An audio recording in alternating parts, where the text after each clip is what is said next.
Assalamu alaikum students, welcome again back to my channel Nursing Ventures. I hope you all are doing well. तो आज हमें नया chapter पढ़ना है, that's the cardiovascular system, और इसी के साथ हम पढ़ेंगे लिम्फेटिक सिस्टम भी, ठीक है। वो इसी के साथ आता है तो वो भी हम इसमें कवर करेंगे, ठीक है। ये जो चैप्टर है इंपॉर्टेंट चैप्टर है, इसको स्किप नहीं करना। और इसमें जो मैंने क्वेश्चन दिया है ना गेस्ट में, वो सारे कर लेना, और जो मैं इस चैप्टर में पढ़ाऊँगा ना वो भी पढ़ लेना अच्छे से, क्योंकि इसमें चांसेस होते हैं 10 मार्क्स आने के बहुत ज़्यादा, ठीक है। तो ये स्किप नहीं कर लेना, अच्छे से इसको पढ़ लेना। और इसका पीडीएफ मैं आपको पता ही है कि मैं कहाँ पे सेंड करता हूँ, टेलीग्राम ग्रुप पे। अगर किसी ने अभी तक ज्वाइन नहीं किया है वो ज्वाइन कर लेना, वहाँ पे मैंने सारे चैप्टर्स के पीडीएफ सेंड किए हैं। और अगर किसी ने अभी तक चैनल को सब्सक्राइब नहीं किया है वो भी सब्सक्राइब कर लेना, ठीक है। हमें इसमें क्या क्या पढ़ना है, पहले हम देखेंगे थोड़ा सा ब्लड के बारे में। इसका कंपोजिशन ऑफ ब्लड आपके एग्ज़ाम में आता है और आपके सिलेबस में भी। उसके बाद हार्ट, ठीक है, इसमें हम हार्ट का स्ट्रक्चर देखेंगे, हार्ट के फंक्शंस और रेगुलेशन ऑफ हार्ट रेट इसमें देखने हमें, ठीक है, वो सारा कुछ। ब्लड वेसल्स हमें इसमें बीपी देखना है, सारा कुछ, कौन से ब्लड वेसल्स मतलब हार्ट तक ब्लड पहुंचाते हैं, वो सारा कुछ हमें इसमें पढ़ना है। Circulation of blood, pulse, blood pressure हम देखेंगे, या factors affect in blood pressure, इसमें हम पल्स भी देखेंगे, ठीक है। लिम्फेटिक सिस्टम, उसके बाद क्वेश्चंस, या आप खुद देख लेना फिर, ठीक है। चलो हम इसको स्टार्ट करते हैं। अच्छे से देख लेना, एंड तक देख लेना लेक्चर को, ठीक है। जब आप फिर नोट्स पढ़ोगे ना, जब मैं भेजता हूँ ना ग्रुप पे, तो इनको आप एक बार पढ़ोगे आपको खुद समझ आएगा, बट पहले लेक्चर देखा करो, ठीक है। देखो ब्लड, ब्लड आपको पता ही है, it's a fluid connective tissue, ठीक है। Blood is a fluid connective tissue. It constitutes for about 7% of the body weight. मतलब जो इंसान का बॉडी वेट होता है उसमें से 7% कौन लेता है, ब्लड, ठीक है। The process of formation of blood is termed as haemopoiesis. Blood का बनना, ठीक है, हमारी बॉडी में, उसको हम क्या बोलते हैं, उस प्रोसेस को हम बोलते हैं haemopoiesis. Blood is a medium for communication between the cells of different parts our body and the external environment, ठीक है, आपको बताइए। It carries oxygen from the lungs, lungs से कैरी करता है oxygen to cells and tissues, फिर कहाँ पहुँचाता है, टिश्यूज़ तक। ये सारा कुछ हमें डिटेल में देखना है, या अभी थोड़ा सा इंट्रोडक्शन है, ठीक। Back to the lungs, blood transports nutrients to different parts, उसके थ्रू हम ट्रांसपोर्ट, मतलब ये ट्रांसपोर्ट क्या करता है, न्यूट्रेंट्स टू द मतलब टिश्यूज़ या सेल्स तक पहुंचाता है, ठीक है, जो न्यूट्रेंट्स उनको ज़रूरत होती है, या एंटीबॉडीज़ कैरी करती है, ठीक है, to the site of inflammation, या जहाँ पे इंजरी होगी, ठीक है, या जहाँ पे इंजरी या इन्फ्लेमेशन होगी वहाँ तक एंटीबॉडीज़ कैरी करते हैं, ठीक है। Blood carry hormones to the target cells, मतलब या टारगेट ऑर्गन्स तक ये हार्मोन्स भी कैरी करता है, ठीक है। और जो डायरेक्टली ये ना अपनी सिक्रीशंस ब्लड में डालते हो, हमने पढ़ा एंडोक्राइन सिस्टम, या अगर डक्ट्स के थ्रू तो उनको हम क्या बोलेंगे, एक्सोक्राइन ग्लैंड्स, ठीक। यहाँ पे देखो, the circulatory blood transport heat produce in one part of the body to the other, it provides immunity to the body, ठीक है। इट आल्सो हेल्प, इम्यूनिटी कैसे, WBC हम देखेंगे। It also helps in transport of waste materials to organs of excretion from where that can be excreted out of the body, ठीक है। तो ये सारा कुछ इसका थोड़ा सा इंट्रोडक्शन था। अब हम मेन जो टॉपिक है इसमें, that is the composition of blood, ठीक है। जो ब्लड होता है ना, इसमें होता है प्लाज्मा और डिफरेंट टाइप्स ऑफ सेल्स, उनको हम फॉर्मेड एलिमेंट्स भी बोलते हैं, ठीक है। आपने 12th में पढ़ा होता है, प्लाज्मा होता है ब्लड में और different types of cells. Plasma क्या होता है, स्ट्रा कलर्ड होता है, ट्रांसपेरेंट फ्लूइड। इसमें ये कितना कंस्टिट्यूट करता है, अबाउट 55% ऑफ टोटल ब्लड, मतलब जो ब्लड है ना उसका 55% कौन लेता है, प्लाज्मा। और जो 45% है वही वो सेल्स होते हैं, जो मैंने ऊपर बोला डिफरेंट टाइप्स ऑफ सेल्स, या उनको हम फॉर्मड एलिमेंट्स भी बोलते हैं, ठीक है। अब हम देखेंगे थोड़ा सा प्लाज्मा के बारे में। 92% जो प्लाज्मा होता है ना वो बना हुआ होता है किसका, वाटर का। और जो बाकी 8% है वो किसके बने हुए होते हैं, एक तो उसमें प्लाज्मा प्रोटीन्स आते हैं, इनऑर्गेनिक साल्ट्स आते हैं, nutrients, hormones, gases and waste material, ये सारा कुछ कितना कंस्टिट्यूट करता है, 8%। 92% क्या होता है, वाटर होता है, ठीक है। यहाँ तक समझ आया। प्लाज्मा प्रोटीन्स आपको पता है क्या क्या है, वो आपने पढ़े होंगे, ठीक है। अब हम देखेंगे ब्लड सेल्स। अगर एग्जाम में आना कंपोजिशन तो इतना ही लिखना है जितना मैं पढ़ाऊंगा। ब्लड सेल्स कितना कंस्टिट्यूट करता है, अबाउट 45% ब्लड वॉल्यूम का, ठीक है, और 55% प्लाज्मा। आपको पता है ये कि मेनली 3 सेल्स होते हैं ब्लड में, कौन कौन से, रेड ब्लड सेल्स जिनको हम क्या बोलते हैं, एर्थ्रोसाइट्स। दूसरी सेल्स क्या होती है, वाइट ब्लड सेल्स जिनको हम क्या बोलते हैं, leucocytes. And the third one are platelets जिनको हम क्या बोलते हैं, थ्रोम्बोसाइट्स, ठीक है। ये जो ब्लड सेल्स होती है ना, ये कहाँ पे बनती है, within the red bone मेरो, and the process of its formation is called haemopoiesis, हमने पहले ही देखा।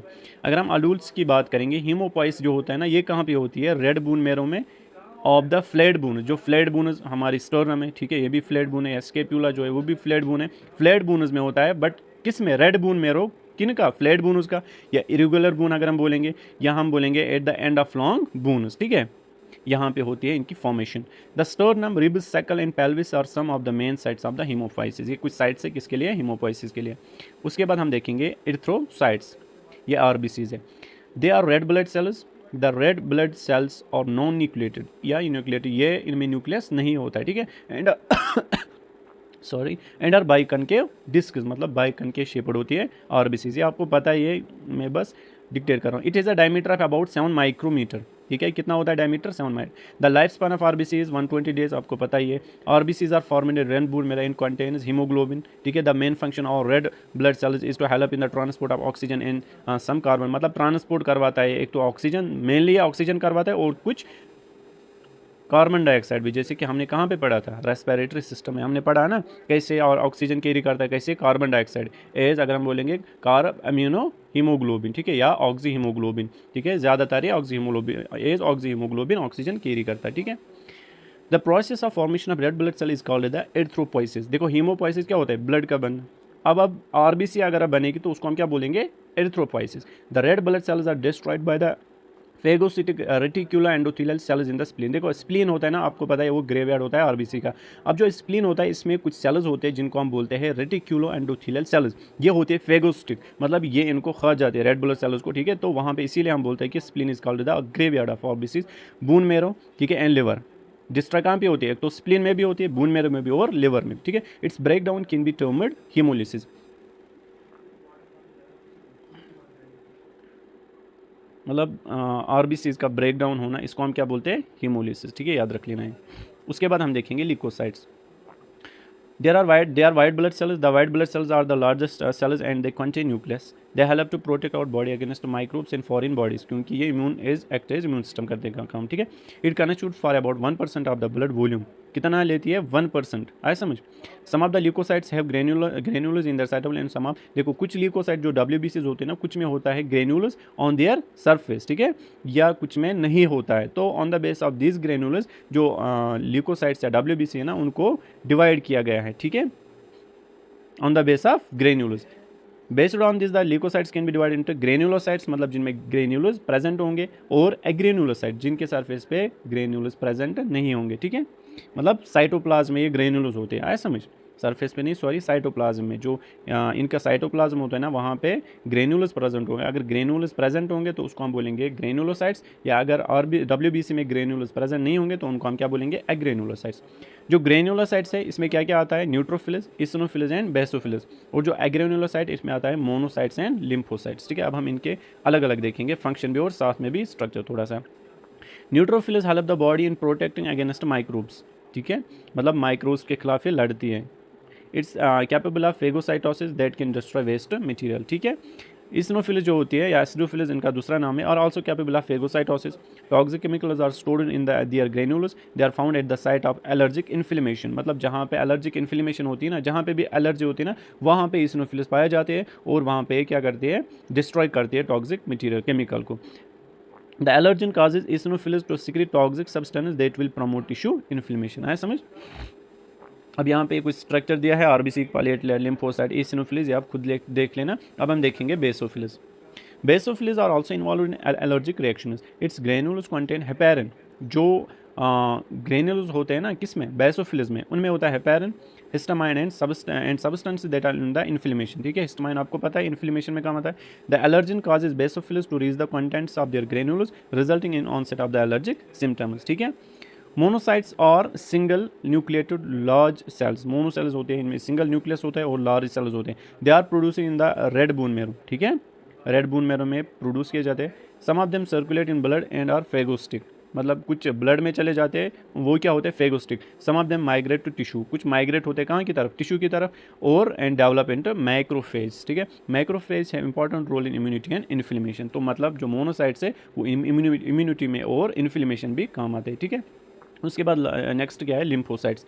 ये क्या होते हैं? Single nucleated cells but smaller than monocytes. They are present in the lymph tissue especially in the spleen and the lymph node. Important है, lymphocytes आपको पता है लिम्फ नोड में होते हैं और स्प्लीन में होते हैं, ठीक है, क्योंकि ये जो स्प्लीन और लिम्फ है ना, ये क्या है? दोनों लिम्फेटिक टिश्यू है।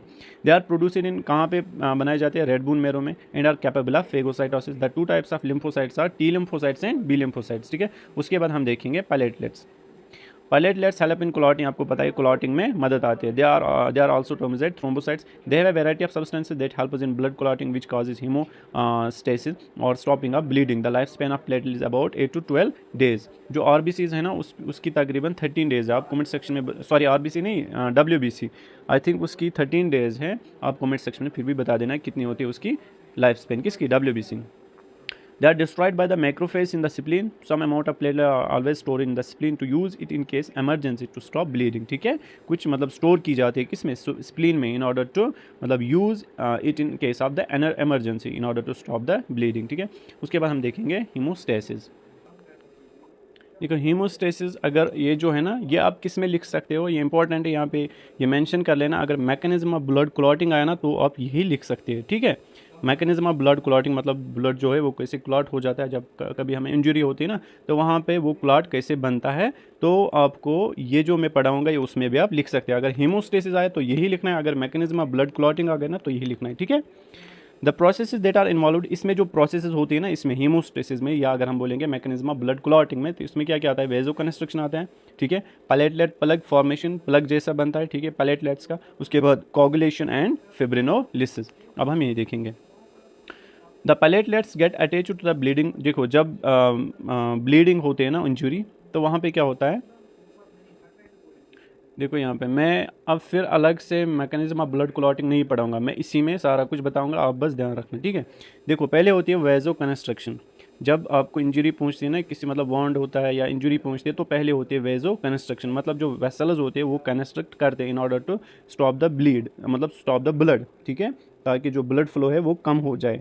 फिर क्या हो जाता है, जो मसल्स होते हैं ना किस में, वॉल्स ऑफ ब्लड वेसल्स में, वो टाइट होते हैं in order to reduce flow blood flow to injury site. मतलब जो इंजरी साइट होगी ना वहाँ पे जो ब्लड वेसल्स का वॉल होता है ना, वो मसल्स होते हैं ना उसमें। ठीक है, तो वो टाइट होते हैं in order to reduce the blood flow, उसी को हम क्या कहते हैं, वेजो कंस्ट्रक्शन। अब यहाँ पे देखो the vasoconstriction reduces the blood flow of through the damaged blood vessel. उसके बाद क्या होता है, यहाँ पे देखो platelet clump together as the site of injury. देखो जो प्लेटलेट्स होते हैं ना वो टुगेदर एक साथ आ जाते हैं कहाँ पे, इंजरी साइड पे। ठीक है, मतलब अब होता है प्लेटलेट एक्टिवेशन होता है। इसके बाद प्लेटलेट एक्टिवेशन, ये क्या होता है, जो प्लेटलेट होते हैं ना वो चेंज करते हैं अपनी shape from smooth disc to spiny spheres. आया समझ, मतलब जो प्लेटलेट्स की शेप होती है ना वो स्मूथ डिस्क होती है। ठीक है, किस शेप से, from smooth discs to spiny shapes. ठीक है, और जो ये प्लेटलेट्स होते हैं ये स्टिक हो जाता है डैमेज्ड ब्लड वेसल पे। ठीक है, या ब्लड वेसल, हम वेसल वॉल बोलेंगे। ठीक है,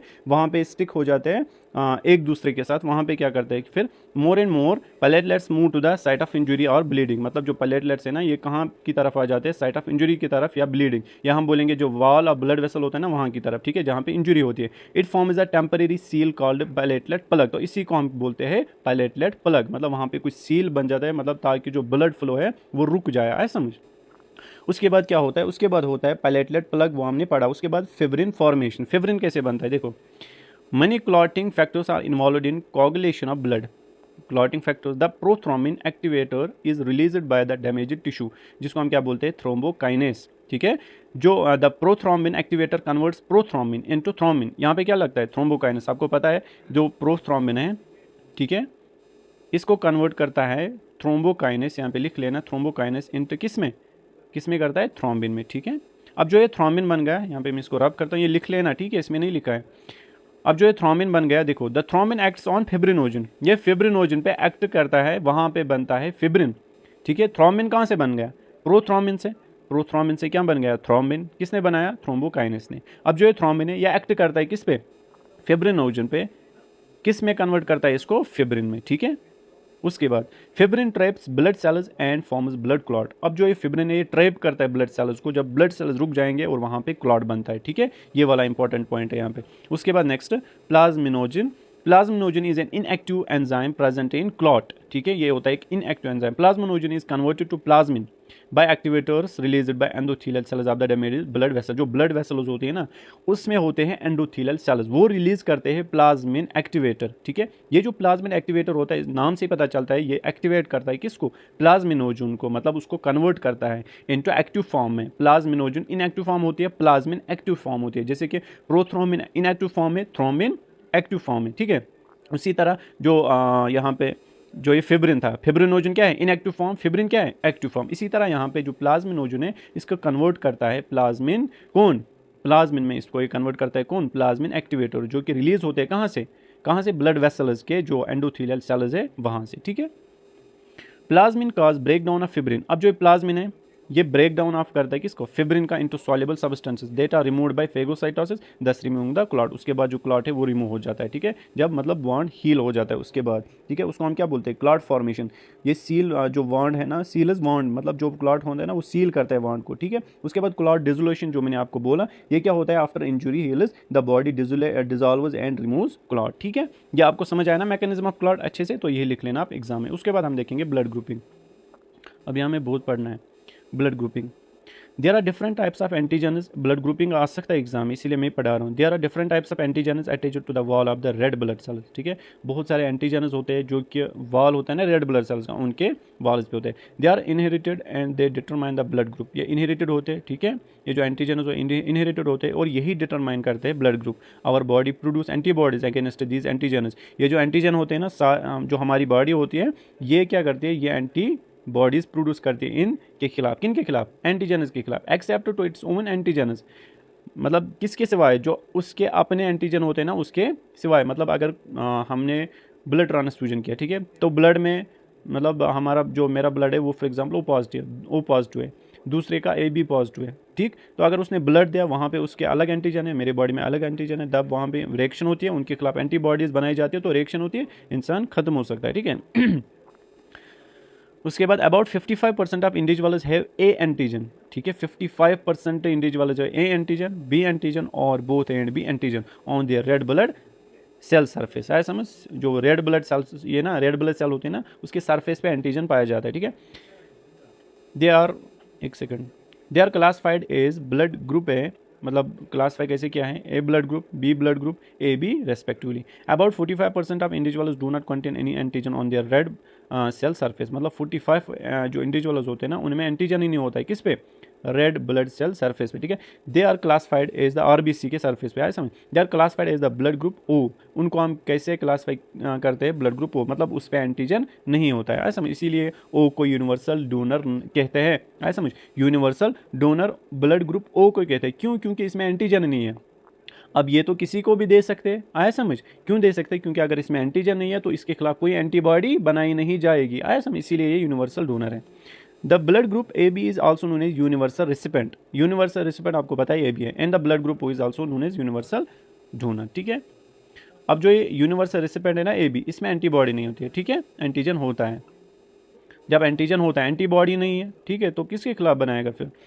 another red blood cell membrane antigen is और H एंटीजन और रेसिस फैक्टर, जिसको हम कहते हैं about 85% individuals have rhesus antigen on its red blood cell membrane. They are rhesus positive and it does not produce anti rhesus antibodies. About 15% of individuals do not have rhesus antigen on its red blood cells membrane and are classified as rhesus negative. मतलब जिनके antigen पे racist का antigen, sorry, जिनके RBC पे क्या होगा racist antigen, उनको हम क्या बोलेंगे, और ये पॉजिटिव, रेसिस पॉजिटिव, जिन पे नहीं होगा उनको हम क्या बोलेंगे, रेसिस नेगेटिव, ठीक है। They produce anti rhesus antibodies. अब यहाँ पे देखो, यहाँ पे ये ब्लड ग्रुपिंग, यहाँ पे देखो आप, ये देखो यहाँ पे दिया है ब्लड ग्रुप्स, एंटीजन प्रेजेंट, कौन सा एंटीजन प्रेजेंट होता है, एंटीबॉडी प्रेजेंट कौन सी होती है, ऐसे ही बनाना आपको एग्जाम में अगर ब्लड ग्रुप्स आए, ठीक है। कैन डोनेट, मतलब किसको दिया दे सकता है, और कैन रिसीव ब्लड फ्रॉम, कहाँ से रिसीव कर सकते हैं, किस ब्लड ग्रुप वाले से रिसीव कर सकते हैं। यहाँ पे देखो ब्लड ग्रुप A की अगर हम बात करेंगे, इसमें एंटीजन होता है A ही और एंटीबॉडी प्रेजेंट होता है NTB, ठीक है। ये डोनेट कर सकते हैं A को और AB को भी, ठीक है, याद रख लेना, इंपॉर्टेंट है। और ये कहाँ से रिसीव करता है, वो तो यूनिवर्सल डोनर है ही, और इसको अपना दे सकता है, दैट इज A, ठीक है। B क्या है, इसमें एंटीजन B होता है, A होता है एंटीबॉडी, ठीक है। उसके बाद ये किसको डोनेट कर सकता है, B एंड AB। AB यहाँ पे सब में आएगा क्योंकि ये यूनिवर्सल रिसिपेंट है, ठीक है। उसके बाद यूनिवर्सल डोनर कौन है, कैन रिसीव ब्लड फ्रॉम, मतलब कहाँ से ले सकता है, B अपने से और O से भी, क्योंकि वो यूनिवर्सल डोनर है, ठीक। उसके बाद AB, ये आप खुद पर, ये आपको खुद समझ आएगा, ठीक है। उसके बाद मैं ऊपर चला हूँ, यहाँ पे देखो एक सेकंड, O जो है ना, नैदर एंटीजन ए नॉर एंटीजन, मैंने आपको बोला ही O में जो ब्लड ग्रुप है O है, उसमें एंटीजन नहीं होते, ठीक है। उसके बाद हम देखेंगे हार्ट। यहाँ पे देखो, यहाँ पे मैं आपको पहले से थोड़ा सा बताऊंगा टाइप्स ऑफ ब्लड ग्रुप्स, ये आपके एग्जाम में अगर आया, ठीक है, आ सकता है। तो इसीलिए ये आप नोट कर लेना कॉपी पे, ठीक है, अच्छे से। देखो यहाँ पे टाइप्स ऑफ ब्लड ग्रुप, यहाँ पे मैं लिखूँगा टाइप, ठीक है। यहाँ पे मैं लिखूँगा ये किसको दे सकता है, मतलब किसको डोनेट कर सकता है, और यहाँ पे मैं लिखूँगा रिसीव किससे कर सकता है ये, ठीक है। देखो टाइप पहला है ओ, देखो ओ के दो है, एक तो है ओ नेगेटिव और दूसरा है ओ पॉजिटिव। आपको सिंपली याद रखना है ओ नेगेटिव ओ पॉजिटिव। अगर ए है उसके भी दो, ए पॉजिटिव ए नेगेटिव। अगर बी है उसके भी दो, बी नेगेटिव बी पॉजिटिव। अगर ए बी है उसके दो, A negative A positive A B positive, ठीक है, A B negative A B positive. Simple है, कितने आते हैं 1 2 3 4 5 6 7 8 ब्लड ग्रुप्स आपको याद रखने हैं टाइप्स। पहला क्या है ओ नेगेटिव, दूसरा ओ पॉजिटिव, पहले हम ये दो देखेंगे, ठीक है। डोनेट मतलब किसको ये ब्लड दे सकते हैं, ये तो ऑल आपको पता ही है, ठीक है। अब ये जो है ओ पॉजिटिव ये दे सकता है ए बी पॉजिटिव को, ये लिख लेना, ठीक है, ए पॉजिटिव को, बी पॉजिटिव को और ओ पॉजिटिव को, ये लिख लेना, ठीक है, इनको ये दे सकता है। और कहाँ से रिसीव कर सकता है, ओ ऊपर वाला जो है ना ओ नेगेटिव, वो ओ नेगेटिव से ही ले सकता है, बट जो नीचे वाला है ओ पॉजिटिव ये ले सकता है ओ नेगेटिव से भी एंड ओ पॉजिटिव से भी। हो गए ये दो, ठीक है। अब मैं इसको रफ करता हूँ इस वाले को, एक सेकंड। उसके बाद नेक्स्ट क्या है, एक सेकंड, यहाँ पे मैं अच्छी तरीके से लिख सकता हूँ कहाँ से रिसीव कर सकता है। उसके बाद है नेक्स्ट ए नेगेटिव और ए पॉजिटिव। ए नेगेटिव वाला जो है ये किसको डोनेट कर सकता है, एक तो ये कर सकता है ए बी नेगेटिव को, ठीक है, ए बी पॉजिटिव को, ए पॉजिटिव को, और कर सकता है ए नेगेटिव को, ठीक है।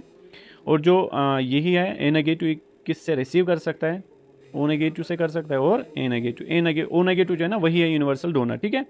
उसके बाद ए पॉजिटिव, ए बी पॉजिटिव को डोनेट कर सकते हैं और ए पॉजिटिव को अपने आप को, ठीक है, और ए बी पॉजिटिव हमने ऊपर ही देखा, ठीक है।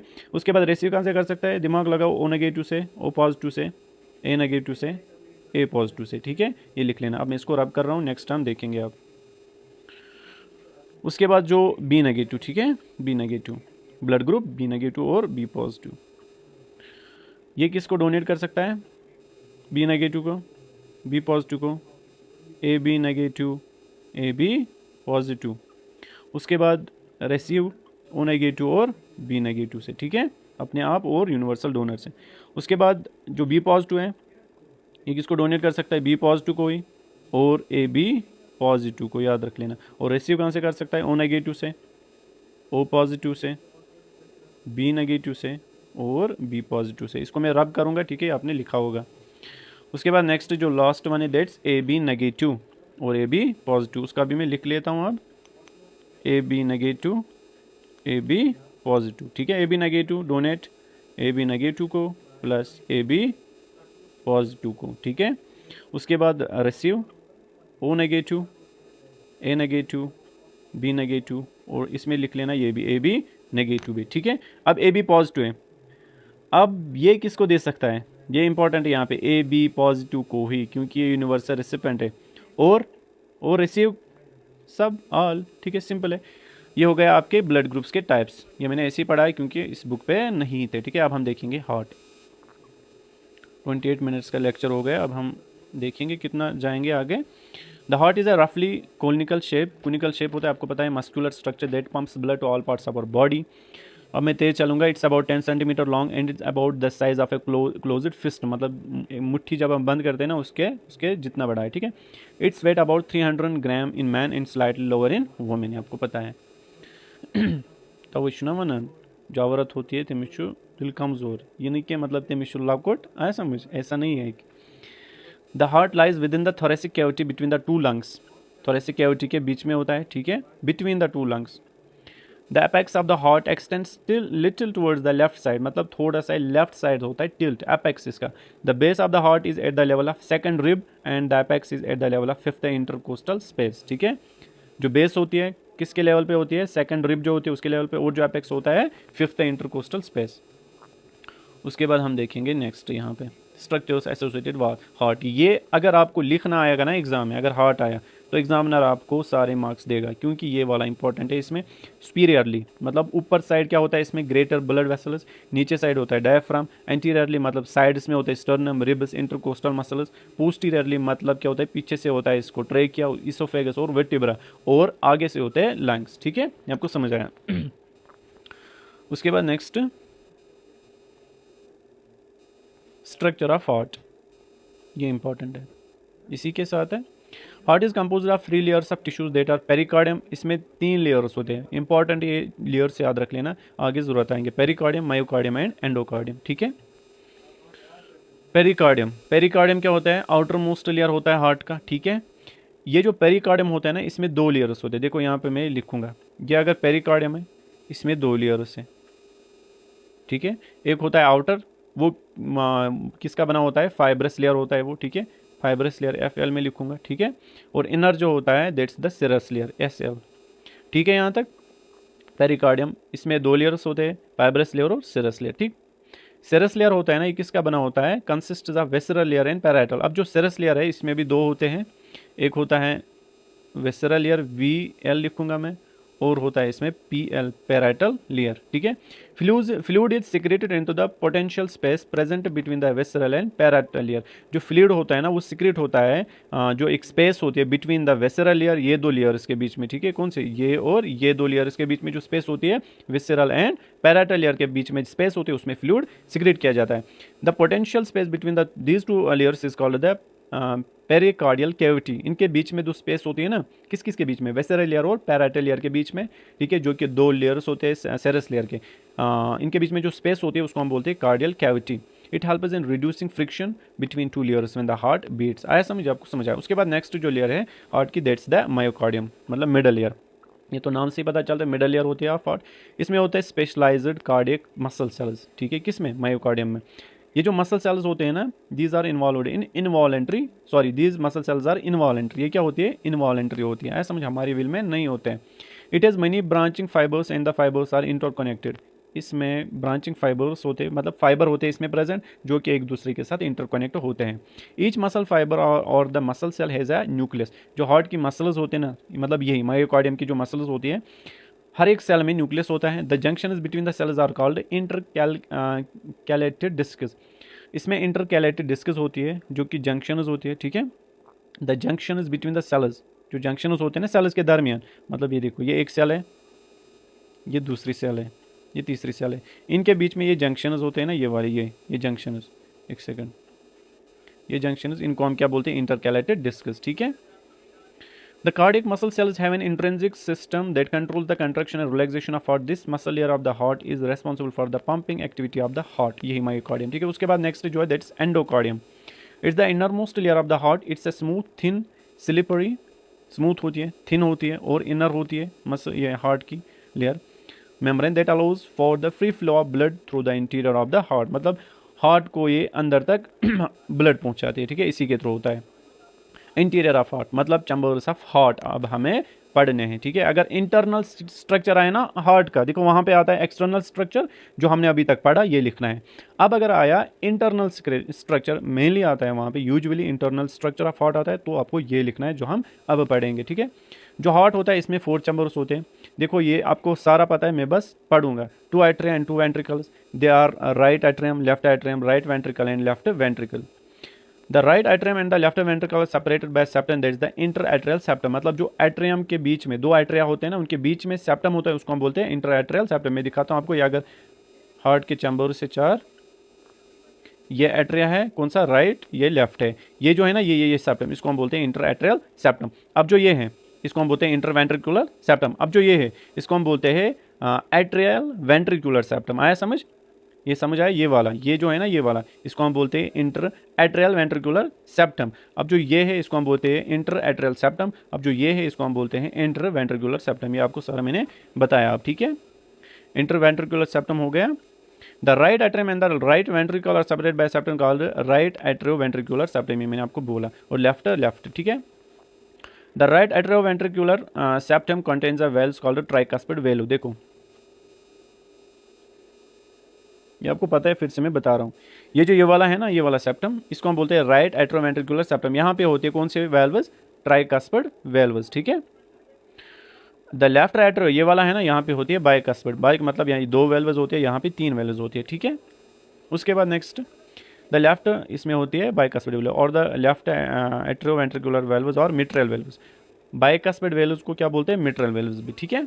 उसके बाद नेक्स्ट हाँ, इन the heart the blood can flow only in one direction, ठीक है, ओनली वन डायरेक्शन, मतलब यहाँ से आता है एट्रियम में, उसके बाद वेंट्रिकल, उसके बाद यहाँ से पल्मोनरी आर्टरी और यहाँ से आयोटा के थ्रू चला जाता है, ठीक है। अब हम देखेंगे the blood in the right side of the heart can flow only through the right side and the blood मतलब मिक्स नहीं होता है यहाँ पे, आया समझ, मिक्सड ब्लड नहीं, इसीलिए इसको हम कहते हैं कंप्लीट डबल सर्कुलेशन। अगर इनकम्प्लीट होती है ना, इनकम्प्लीट जिनमें होते हैं ना, उनमें जो वेंट्रिकल्स होते हैं ना, उसमें विक्स होता है, मतलब उनमें 3 ही चैम्बर्स होते हैं। यहाँ पे देखो आपने पढ़ा होगा, यहाँ पे वो एक ही वेंट्रिकल होता है इनमें, ठीक है, इसमें मिक्स होता है ब्लड, तो उसको हम कहते हैं इनकम्प्लीट डबल सर्कुलेशन। हम में होती है कंप्लीट, मतलब हमें मिक्स ब्लड नहीं होता है, ठीक है। Only through the right side and the blood left side can flow only through the left side. There are small finger-like projections from the inner surface of the ventricles or called papillary muscles. जो ventricles होते हैं ना, उनके inner surface में मतलब अंदर वाले surface में ऐसे ऐसे projections होते हैं, उनको हम क्या कहते हैं, papillary muscles, ठीक है। उसके बाद यहाँ से From the papillary muscles there are cord-like extensions called chordae tendineae, आपको पता है। इन papillary muscles से cord-like मतलब thread-like structures arise होते हैं, that are called the chordae tendineae. They attach the papillary muscle to the inferior surface of cusps of the right and left atrioventricular valves. देखो ये जो chordae tendineae होते हैं ना, ये किसके साथ यहाँ से अटैच करते हैं पैपिलरी मसल, उसको किन के साथ, ये वेल्व्स के साथ, ठीक है। बट कौन से साइज, इन्फीरियर साइज, मतलब नीचे वाला ये है ना, ये साइड, इसके साथ ये कॉर्डा टेंडनी किसको अटैच करते हैं, पैपिलरी मसल्स को, किन के साथ, इन्हीं वेल्व्स के साथ, मिट्रियल वेल्यू या चाहे ट्राइकस्पिड हो या बाइकस्पिड वेल्व्स, ठीक है। उसके बाद next blood flow through heart, ये होगा इसका इंटरनल स्ट्रक्चर। अब हम देखेंगे कैसे ब्लड फ्लो होता है हार्ट के थ्रू, ठीक है, ये भी आपके सिलेबस में है, तो ये पढ़ना है हमें। The superior vena cava carries deoxygenated blood from the, देखो मैं पहले पढ़ूंगा फिर मैं आपको डायग्राम के थ्रू समझाऊंगा।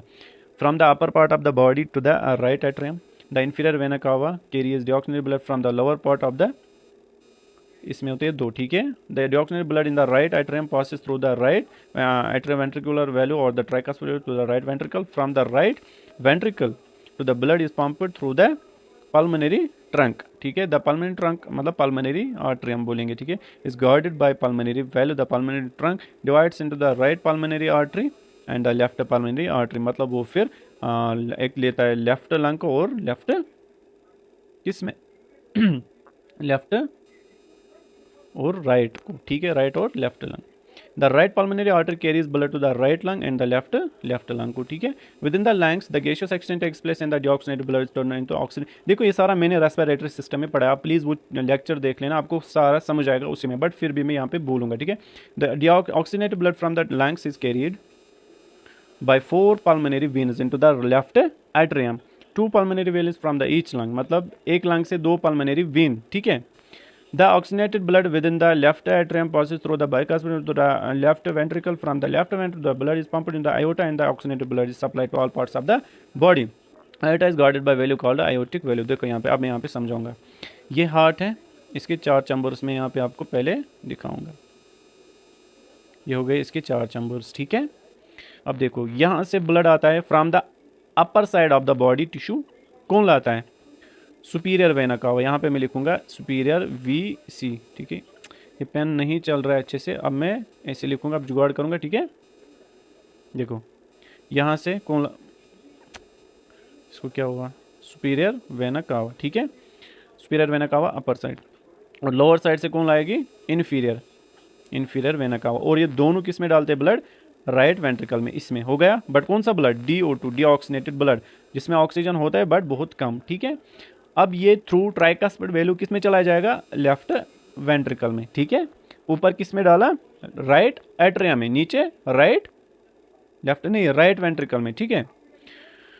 उसके बाद ये राइट वेंट्रिकल से पल्मोनरी ट्रंक में जाता है, ठीक है। और फिर जो ये पल्मोनरी ट्रंक है ये डिवाइड होती है 2 आर्टरी में, एक होता है पल्मोनरी आर्टरी, ठीक है, दूसरी भी, ठीक है। जो एक पल्मोनरी आर्टरी है वो किस में ब्लड ले जाती है, राइट लंग में, और जो दूसरी है वो लेफ्ट लंग में, किसके लिए, ऑक्सीजनेशन के लिए, ठीक है। अब वहाँ पे डिफ्यूजन हो गया, ब्लड में ऑक्सीजन आ गया। अब जो ये ऑक्सीजनेटेड ब्लड है ये 4 वेन्स के थ्रू कहाँ पहुँच जाता है, यहाँ आपको मैं दिखाता हूँ। 4 वेन्स के थ्रू कहाँ, यहाँ, ठीक है। यहाँ हम बोलेंगे पल्मोनरी वेन्स के थ्रू। 2 पल्मोनरी वेन्स, जो राइट पल्मोनरी वेन है ना वो राइट लंग से लेती है oxygenated blood to the left atrium है। ये लेफ्ट एट्रियम है ना, ये वाला, ये लेफ्ट एट्रियम है, ठीक है। और जो लेफ्ट पल्मोनरी वेन जो होती है 2, वो लेफ्ट लंग से ब्लड लाती है, ऑक्सीजनेटेड ब्लड इसी में डालता है, किसमें, लेफ्ट एट्रियम में। और थ्रू टू बाइकस्पिड वेल्व्स, जो बाइकस्पिड वेल्व्स होते हैं ना उसी के थ्रू ब्लड चला जाता है किसमें, लेफ्ट वेंट्रिकल में। लेफ्ट वेंट्रिकल से ये फिर आयोटा में जाता है, आयोटा के थ्रू ये फिर ब्लड टिश्यूज़ तक पहुंच जाता है और सेल्स को ऑक्सीजन मिलता है, ठीक है। ये रहा सारा जो हमने अभी तक ऊपर पढ़ा। अब यहाँ पे देखो कंडक्टिंग सिस्टम ऑफ हार्ट, या देखो आपके सिलेबस में लिखा है functioning of conducting system of heart, functions, इसी में लिखा है सारा कुछ, तो ये आप पढ़ो, ठीक है। Heart has an intrinsic ability to contract and relax. This property of heart is termed as the autorhythmicity. ठीक है, ऑटो मतलब खुद ही, आया समझ, कंट्रैक्ट कर लेना या और रिलैक्स भी कर लेना। There are small groups of specialized cells present in the heart such as sinoatrial node, ऐसे नोड जिसको हम बोलते हैं एट्रो या एवी नोड हम बोलेंगे, ठीक है, एंड बंडल ऑफ हिस, ये क्या होते हैं, specialised cells. The conducting system of the heart helps in the contraction and relaxation of heart. देखो फंक्शन यहीं पे कंडक्टिंग सिस्टम जो है ना वो हार्ट को मदद करता है किसमें, कंट्रैक्शन और रिलैक्सेशन में, ठीक है। अब हम ये देखेंगे थोड़ा सा, इसमें ऐसे नोट देखेंगे। अगर आपको फंक्शन आएगा ना तो आपको यही लिखना है सारा। It's the small mass of specialised neuromuscular cells present in the wall of right atrium near to the opening of the superior vena cava. देखो अब मैं लोकेशन आपको दिखाऊं कि आपको समझ आया, मुझे नहीं पता है, मैं दिखाता हूँ, ठीक है। यहाँ पे देखो, ये अगर हार्ट का राइट वेंट्रिकल है, राइट एट्रियम है, ये सुपीरियर वेना कावा आ रही है ना, यहाँ पे होता है कॉर्नर में, यहाँ पे होता है ऐसे नोड, ठीक है। It's termed as the pacemaker of heart. आपको पता है the SA node triggers impulses, यहाँ से इंपल्सेस जनरेट होते हैं and the impulses separate over the myocardium of atria of the heart, जो आपने ऊपर पढ़ा मायोकार्डियम, ठीक है, middle ear. This causes atrial contraction, इसकी वजह से क्या होता है, एट्रियम जो होते हैं उनके कंट्रैक्शन हो जाते हैं, ठीक है, या एट्रियल सिस्टोल जिसको हम बोलते हैं। The SA node transmits the impulses to the atrio AV node. SA node है ना, ये कहाँ तक ट्रांसमिट करता है इंपल्स, एवी नोड, ठीक है। उसके बाद नेक्स्ट हम देखेंगे AV node. It's a small mass of neuromuscular tissue present on the atrial septum near to the atrioventricular valve, ठीक है। एट्रियल सेप्टम जो होता है ना, देखो मैं यहाँ पे दिखाता हूँ, present on the atrial septum, ये एट्रिया है ना, ये हार्ट में 4 चैम्बर्स बना लेता हूँ पहले। ये एट्रियल सेप्टम कौन सा वाला है, ये वाला है ना, atrial septum present on the atrial near to the atrioventricular septum. ये जो एट्रियोवेंट्रिकुलर सेप्टम होता है ना, यहाँ पे होता है एवी नोड, ठीक है, यहाँ पे। उसके बाद next, it conduct the impulses from the SA node to the bundle of fish. यहाँ से जो कहाँ से लेता है पहले impulse, AV node, SA node से, और किसको देता है, एवी नोड। एवी नोड से कहाँ तक पहुँच जाती है सिग्नल, बंडल ऑफ फिश तक, ठीक है। अब हम देखेंगे बंडल ऑफ फिश किसको देगा। It can be called atrioventricular bundle or AV bundle, ठीक है। It's a bundle of neuromuscular fibres that originates from the AV node. ये कुछ बंडल्स होते हैं, फाइबर्स होते हैं जो ऑरिजिनेट होते हैं किससे, एवी नोड से। The bundle of fish is divided into right and left bundle of bundle branch, ठीक है। The bundle branch again branch into fine neuromuscular fibres called पुरकिंजी fibres. ये अराइज देते हैं कौन, बंडल ऑफ फिश, ये arise देता है पुरकिंजी फाइबर। देखो पहले क्या था, ऐसे नोड, उसके बाद सिग्नल पहुंची एवी नोड डिवाइड हो गया इंटू बंडल ऑफ हिस में, राइट और लेफ्ट में, ठीक है, बंडल ऑफ हिस। उसके बाद क्या निकले, पुरकिंजी फाइबर्स, ठीक है। अब जो ये the impulse from the AV node passes through the bundle of His, the bundle branch Purkinje fibres and finally it reaches the apex of the myocardium of the ventricles. The wave of ventricular contraction begins at the apex of the ventricles and then it sweeps outwards and upwards that help in pumping blood to aorta and pulmonary trunk। मतलब जब ये ventricles तक पहुंच जाता है ना नीचे, ठीक है, फिर वहाँ पे क्या होता है, वहाँ पे ब्लड का जो अपवर्ड आउटवर्ड और अपवर्ड मूवमेंट होता है ना, फिर ये ब्लड किस में चला जाता है, पंप हो जाता है किसमें, आयोटा में, जो कि फिर टिश्यूज तक ले जाता है, और पल्मोनरी ट्रंक जो कि लंग्स तक लेती है, ठीक है। किसको, आयोटा क्या लेगी, oxygenated blood to the tissue, और pulmonary trunk deoxygenated blood to the lungs, ठीक है। अब हम देखेंगे कार्डियक साइकिल। टाइम हो गया 47 मिनट। लेक्चर बहुत लंबा हो जाएगा, तकरीबन 1.5 घंटे का। मैं तेज़ पढ़ाऊंगा ताकि ये 1 ही घंटे में कंप्लीट हो जाए, ठीक है। आपको समझ आएगा खुद ही। Heart acts as a pump to supply blood to all parts of the body. जो अभी तक था ना इंपॉर्टेंट, मैंने पढ़ा है। The series of events that takes place during its contraction and relaxation is called cardiac cycle. आपको पता होता है, ठीक है। कंट्रैक्शन रिलैक्सेशन में जो टाइम लगता है ना, उसको हम क्या कहते हैं, cardiac cycle. The period of contraction is called systole and the period of relaxation is called the diastole. अगर आप दोनों का हो जाएगा रिलैक्स तो ज्वाइन डायस्टोल, ठीक है। The stage of cardiac cycle, अब हम देखेंगे stage. There are 3 stage in the cardiac cycle. There are 60 to 80 numbers of times that the heart beats per minute. ये एवरेज नहीं है, ठीक है। एवरेज कितना होता है, हम लेते हैं 72। अब 60 to 80 यहाँ पे इसने वैल्यू लिया। The different types stage of the cardiac cycle include complete cardiac diastole, मतलब कार्डियक डायस्टोल मतलब रिलैक्सेशन। एट्रियल सिस्टोल, एट्रिया का कंट्रैक्शन होना। और वेंट्रिकुलर सिस्टोल मतलब वेंट्रिकल्स का कंट्रैक्शन होना, ठीक है। अब हम देखेंगे एट्रियल एंड वेंट्रिकुलर डायस्टोल और कंप्लीट कार्डियक डायस्टोल, या हम बोलेंगे इसको जॉइंट डायस्टोल, ठीक है। Both atria and ventricle relax during the stage of complete cardiac diastole. दोनों जो एट्रिया होते हैं ना और वेंट्रिकल, ये रिलैक्स हो जाते हैं। It takes about 0.4 seconds to complete. कितना टाइम टोटल कितना होता है कार्डियक का, 0.08। सबसे ज़्यादा कौन लेता है, यही जॉइंट डायस्टोल। कितना, 0.4 seconds. The myocardium of the heart both atria, myocardium of the both atria and ventricles prepare itself for the atrial systole and ventricular systole. Both atria are getting filled with the blood during the period of complete cardiac diastole. जब diastole होता है ना, वहाँ से blood चला जाता है किसमें, एट्रियम में, ठीक है। मतलब जब तक ये फिल हो जाता है ना, तब तक जाइंट डायस्टोल खत्म हो जाता है। आया समझ। उसके बाद एट्रियल कंट्रैक्शन फिर से स्टार्ट होती है। जब एट्रियल कंट्रैक्शन हो जाएगी, फिर ब्लड किस में जाएगा, वेंट्रिकल में। फिर जब वेंट्रिकल क्या करेंगे, कंट्रैक्ट करेंगे, सिस्टोल करेंगे। उसके बाद जब ब्लड चला जाएगा आयोटा और पल्मोनरी ट्रंक में, उसके बाद जॉइंट डायस्टोल होता है। उसको उतना टाइम 0.4 सेकंड लगते हैं, ठीक है। उसके बाद फिर से वहाँ से ब्लड चला जाता है किसमें, एट्रियम में। आपको समझ आया। Atrial systole is the contraction of the both right and left atria. Superior vena cava empties deoxygenated blood from the upper part of the body, and the inferior vena cava empties deoxygenated blood from the lower parts of the body into the right atrium. Simultaneously, the four pulmonary veins empty pure blood into the oxygenated blood into the left atrium. The SNO triggers impulses that pass over the myocardium of the both atria. Through the atrioventricular valves, the blood drains to the right and left ventricle. The atrial systole takes about 0.1 second, ठीक है। और जो ventricular systole है वो कितना होता है, 0.3 second. ये आपको समझ आया, ईजी है।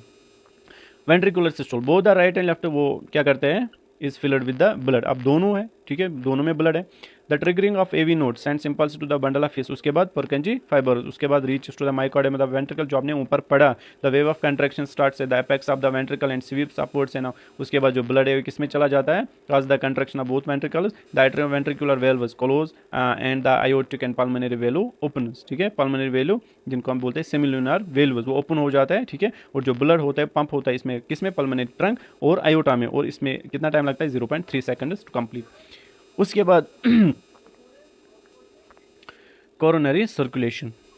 अब हम देखेंगे कोरोनरी सर्कुलेशन हमें देखना है, ठीक है। उसके बाद हमने देखना है और भी एक दो सर्कुलेशन हम देखेंगे आगे, ठीक है। There are blood vessels that supply the myocardium of the heart. कुछ ब्लड वेसल्स होते हैं ना जो कि सप्लाई करती है blood to the myocardium of the heart with oxygen and nutrients, मतलब oxygenated blood. It's necessary for the heart to pump blood to all parts of the body. The arteries that supply blood to the heart are right and left coronary artery. जो supply करते हैं ना blood heart को, कौन से artery होती है, left and right coronary artery that provide blood to the right and left side of the heart respectively. The cardiac veins and the coronary sinus returns deoxygenated blood from the myocardium of the heart to the right atrium, ठीक है। ये आपको समझ आया, हमने ऊपर ही पढ़ा। अब हम देखेंगे थोड़ा सा हार्ट साउंड्स के बारे में। हार्ट साउंड्स एग्जाम मतलब इंपॉर्टेंट नहीं है, कार्डियक साइकिल में ही आता है। देयर आर 4 हार्ट साउंड्स, आपने सुना है 2 ही बट 4 है, ठीक है। Corresponding to events taking place in the heart. The 2 main heart sounds heard in the heart as it beats are lub and dub. The lub sound ये कब होती है, क्लोजर ऑफ कौन सी, बाइकस्पिड एंड ट्राइकस्पिड वेल्व्स, याद रख लेना। और जो लूब होती है on the closure of semilunar valves, ठीक है। बस इतना ही आपको इसमें याद रखना है। द डूब साउंड ये आपको पता है atrial systole and produce due to the closure of pulmonary valve या एंड आयोटिक वेल्व, जिनको हम बोलते हैं semilunar valves. It's a softer sound compare to the lub sound and it is the second sound, ठीक है। उसके बाद cardiac output, ये भी आपके सिलेबस में थोड़ा सा यहाँ पे लिखा है। Cardiac output is the amount of blood pumped from the heart पर मिनट, मतलब हार्ट जो है कितना ब्लड पंप करेगा पर मिनट, ठीक है, उसको हम क्या बोलते हैं, cardiac output. It can be calculated by multiplying the stroke volume by heart rate, ठीक है। कार्डियक आउटपुट किसके बराबर होता है, स्ट्रोक वॉल्यूम और हार्ट रेट के बराबर। अब हम देखेंगे stroke volume is the amount of blood pumped from the ventricles पर कंट्रैक्शन, मतलब blood pumped from the each ventricle, ठीक है, at rest in a healthy adult the stroke volume is about 70 to 80 ml। कितना होता है, अगर हम rest की बात करेंगे 70 to 80 ml। The stroke volume is determined by the volume of blood in the ventricle just before it's contraction. अगर हम देखेंगे अब कार्डियक आउटपुट किसके बराबर निकलेगा, स्ट्रोक वॉल्यूम कितना, तकरीबन मिनिमम 70, हम लेंगे 75 इंटू 70 लेंगे, ये निकलेगा तकरीबन 5 लीटर, ठीक है, 5 to 5.5 लीटर होता है, ठीक है, याद रख लेना। कुछ बोलते हैं 6 लीटर। हार्ट रेट इंपॉर्टेंट है यहाँ पे, और इसमें हमें पढ़ना है, रेगुलेशन बुक में नहीं दिया, मैं ऐसे ही पढ़ाऊंगा, ठीक है। Is the number of times the heart beats per minute, it normally 72 beats per minute, मतलब एवरेज दिया है, ठीक है। उसके बाद यहाँ थोड़ा सा इसमें दिया है, ये हमने देखा आर्टरीज, हाँ यहाँ पे देखो ब्लड वेसल्स, यहाँ से the heart rate can determine the cardiac output, ठीक है, हार्ट रेट डिटरमाइन कर सकते हैं कार्डियक आउटपुट। अगर हार्ट रेट ज़्यादा होगी तो कार्डियक आउटपुट ज़्यादा होगा, अगर हार्ट रेट कम होगी तो कार्डियक आउटपुट भी कम होगा। The rise in heart rate can increase the, मैंने आपको बोला, ठीक है। देखो अब हम देखेंगे थोड़ा सा regulation of heart rate. Regulation मतलब ब्रेन इसको कैसे रेगुलेट करता है, किसको, हार्ट रेट को, ठीक है। इसमें कुछ फैक्टर्स होते हैं जो कि रेगुलेट करते हैं हार्ट रेट, ठीक है। पहला जो है दैट्स साइनोएट्रियल नोड, ये कुछ group of specialised heart muscles होती है, ठीक है, हार्ट मसल सेल्स होती है जो कि जनरेट करती है electrical signals that regulate the heart contraction या हार्ट बीट, जो रेगुलेट करते हैं। पहला याद रख लेना आप, साइनोएट्रियल नोड, ठीक है। दूसरा जो है, इसको मैं रफ करता हूँ, पहले लिख लेना आप, साइनोएट्रियल नोड, ऐसे नोड, ठीक है। दूसरा दैट्स मेडुला ऑब्लिंगेटा, ये आपको पता है helps in control of heart beat, ठीक है, मेडुला। तीसरा that's the ANS, autonomic nervous system, इसमें आपको पता है एक आता है एसएनएस, ये आपने कल ही पढ़ा, पीएनएस, सिंपैथेटिक नर्वस सिस्टम और पैरासिम्पैथेटिक। जो सिंपैथेटिक नर्वस सिस्टम है ना, ये रिलीज करता है हार्मोन, आपको पता है कौन सा, एपिनेफ्रिन है, नॉर एपिनेफ्रिन, जो कि इंक्रीज करता है हार्ट रेट, इंपॉर्टेंट है, इसमें मेंशन कर लेना, ठीक है। एसएनएस क्या करता है, रिलीज हार्मोन, ये लिख लेना, मैं बता रहा हूँ आपको कौन सा hormone, epinephrine and nor epinephrine, ठीक है, जो कि क्या करते हैं, इंक्रीज हार्ट रेट। और जो पीएनएस है इसके अपोज, मतलब ये हार्ट रेट को डिक्रीज करेगा। उसके बाद फोर्थ क्या है, कैल्शियम आपको पता है कि जो हार्ट रेट को रेगुलेट करता है, जो हार्ट रिदम को रेगुलेट करता है, ठीक है, और बीपी को भी, कैल्शियम ब्लड प्रेशर को भी। उसके बाद फिफ्थ है, ये आप याद रख लेना, ऐसे एक्सरसाइज, ठीक है, अगर रेगुलेशन में आना तो ये भी लिख लेना, एक्सरसाइज की वजह से हार्ट रेट इंक्रीज हो सकती है, ठीक है। उसके बाद नेक्स्ट आप, ये हो गया रेगुलेशन। अब हम देखेंगे आर्टरीज एंड आर्टरियोल्स, ये आपके सिलेबस में नहीं है, ठीक है, तो यहाँ पे नहीं, आर्टरीज है आपके सिलेबस में, ये आप खुद पढ़ लोगे, ये मैं नहीं पढ़ाऊंगा, ठीक है, क्योंकि वरना इसको टाइम लगेगा। बाकी मैं पढ़ाऊंगा, इसके बाद जो आएगा आर्टरीज, ये मैं भेजूंगा ना, ये इजी है आपको ईजिली, इसमें जो लेयर्स होते हैं ना, यहाँ पे देखो, ट्यूनिका इंटीमा, ट्यूनिका मीडिया आपने पढ़ा होता है, ट्यूनिका एडवेंटिशिया ये आप खुद पढ़ लेना है, वेनस एंड वेन्यूल्स ये भी पढ़ लेना आप, ये ईजी, आपको समझ नहीं आएगा तो कमेंट सेक्शन में बता देना, ठीक है। कैपिलरीज, उसके बाद हम देखेंगे circulation of blood, pulmonary circulation, और हमें देखना है इसमें सिस्टमिक सर्कुलेशन, कोरोनरी हमने देखा, वो भी आपके सिलेबस में, ठीक है। अब हम देखेंगे पल्मोनरी सर्कुलेशन।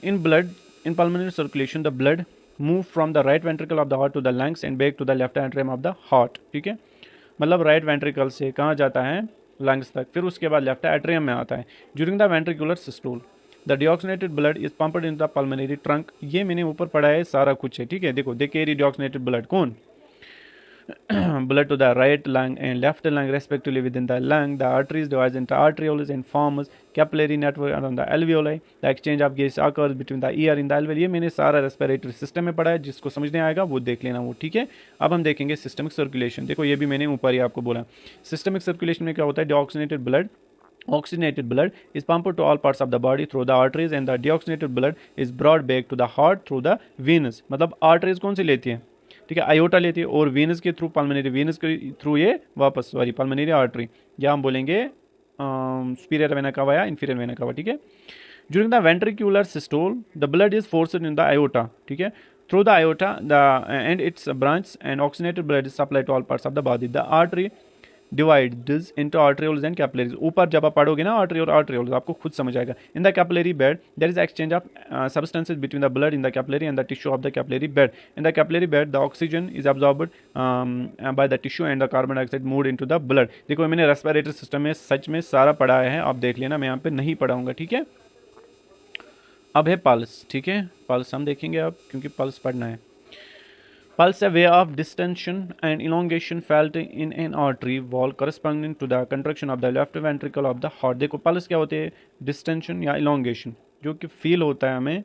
ठीक है, किसमें, आर्टरी का जो वॉल होता है उसमें. ठीक है, during the ventricular systole about 60 to 80 ml of blood is pumped into an already full aorta. ठीक है, कितना, 60 to 80 during ventricular systole. कितना ब्लड aorta में जाता है, 60 to 80 ml, याद रख लेना.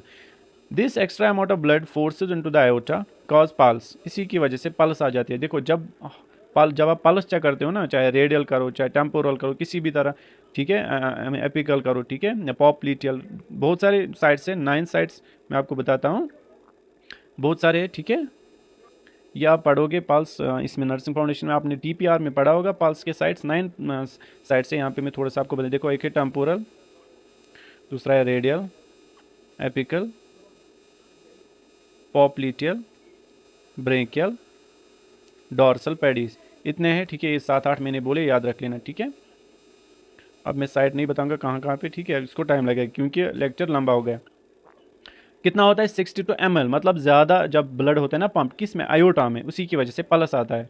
द एक्स्ट्रा अमाउंट, मैंने बोला, pulse can be felt by pressing a superficial artery where it passes over the flat surface of the bone. The average pulse rate is about 60 to 80 at rest, मतलब heart rate वही होता है pulse rate. The pulse gives information regarding the rate of heart beat, regulatory of the heart beat, the strength और volume of the heart beat and the tension. The main pulse points wire pulse can